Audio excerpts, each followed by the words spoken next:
Have a look at this headline because Mike Johnson is the, quote, talk of the town right now. He is the Republican choice for Speaker. It comes hours after Tom Emmer was nominated, but then dropped out, realizing that he wouldn't have the required 217 votes. So enter Mike Johnson. Can he get to the magic threshold today? The vote scheduled for noon on the House floor. He's not a household name, but he does have a very impressive MAGA resume. And to get more on that, we are joined now by the Congressman from Virginia, Bob Good, who is with us to talk more about this big vote. Congressman, tell me it's over. Please tell me it's over. Is he going to get to 217? What say you? Las Vegas wants to know. Just kidding. What do you think? Well, I would bet on Mike Johnson becoming Speaker today. He got about 200 votes in conference last night, nearly 200. He didn't get any no votes.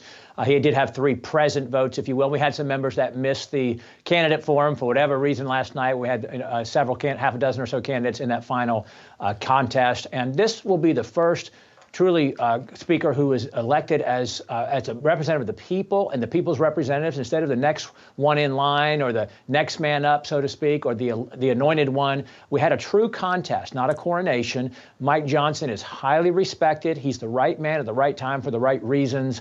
The conference is enthusiastic for him last night and was so united. I think it is a new opportunity for the American people to have a Congress that's fighting for them and not fighting for the special interests in Washington. I know that sounds cliche, but the American people know that Congress is broken, Washington is broken.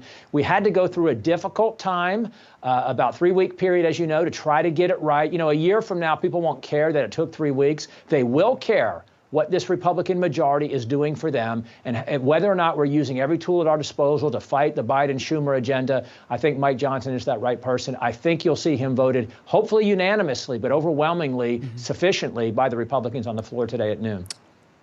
I don't want to put words in your mouth, so I'll ask you straight up. Is this a victory for MAGA? An upgrade from Kevin McCarthy for sure?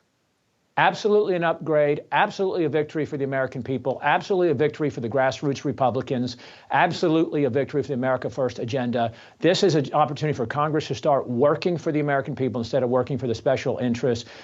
Mike Johnson is a man of integrity. He's a principled man. He's a servant leader. He's not bought and paid for, owned by the Washington swamp system. And we have a real opportunity. It's just an opportunity now, but we do have a real opportunity to make change and make a difference for the American people.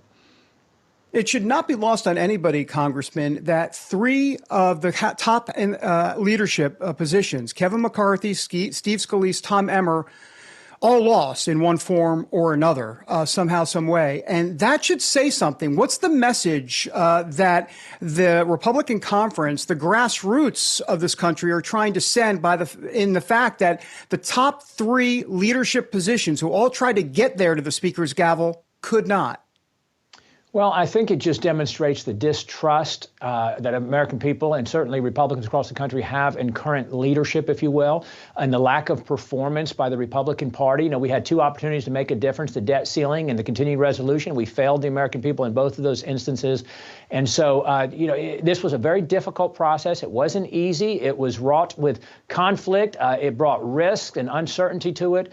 But, it was like a patient that's terminal that needs radical surgery. As you're going through it, it's painful, it's uncomfortable, it's disruptive. If you woke up halfway through the surgery, you'd say, hey, stop doing this. I mean, you're cutting me open here. But we had to get through it. We're healthier and we're stronger and we're more united as a result. And it's a great opportunity for the American people. Not to get ahead of ourselves, Mike Johnson doesn't have the 217 or whatever that final number is yet. But assuming that he does, what are the challenges that lie ahead for him as Speaker for this Republican conference? You've got Ukraine funding, Israel funding. Biden wants to tie both of those together. Obviously, that feels like a non-starter in the House. But beyond all of that, you've got a potential government shutdown looming in November 17th. We've talked about these appropriation bills, but to get 12 or is it 8 now? The bottom line is there's a lot of appropriation bills to get done before November 17th. That puts Mike Johnson in a potential bind here a little bit. Well, it does. It was a difficult but necessary change. But the previous speaker left him in a tough situation. You know, we wouldn't be here if he had kept his promise to pass or at least bring to the floor for a vote even our necessary 12 spending bills before we went on our August district work period. Instead, as you know, by the end of July, before we went into the August work period, we'd only brought one of those 12 spending bills to the floor. We forced him to bring 4 more in the final week of September. So yes, with 8 to go, the Senate hasn't passed any. We have passed 4.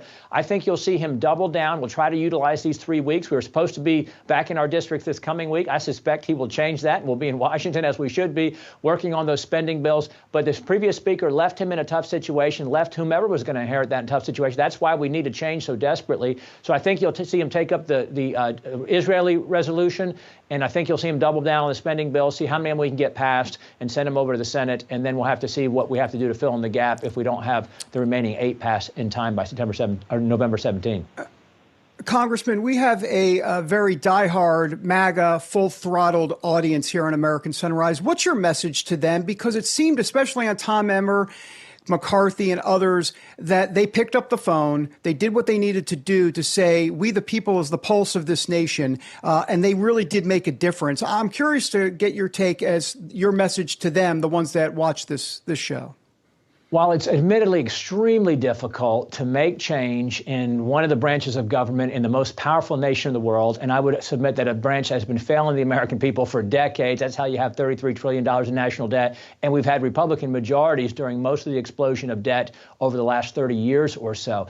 But realize that we are making progress, that we did enact some concessions, extract concessions from the previous speaker to change how Congress would work, going back to regular order amendments from the floor, single issue bills, working through our respective committees. We got some changes in those who are on the Appropriations Committee and the Rules Committee. We had a limited amount of time to read legislation before it comes to the floor for a vote. And then we have been debating all year how much to cut spending, not whether or not to cut spending. And then you saw members of the Republican Party willing to remove their speaker because he'd broken commitments, broken promises, failed the American people, failed the Republican Party. And to risk everything politically to do that, now we have hope with the new speaker, who's a person of the people and represents the conservative base, the MAGA center, as you said. So there's an opportunity for change, but we got to hold ourselves accountable to enact that change.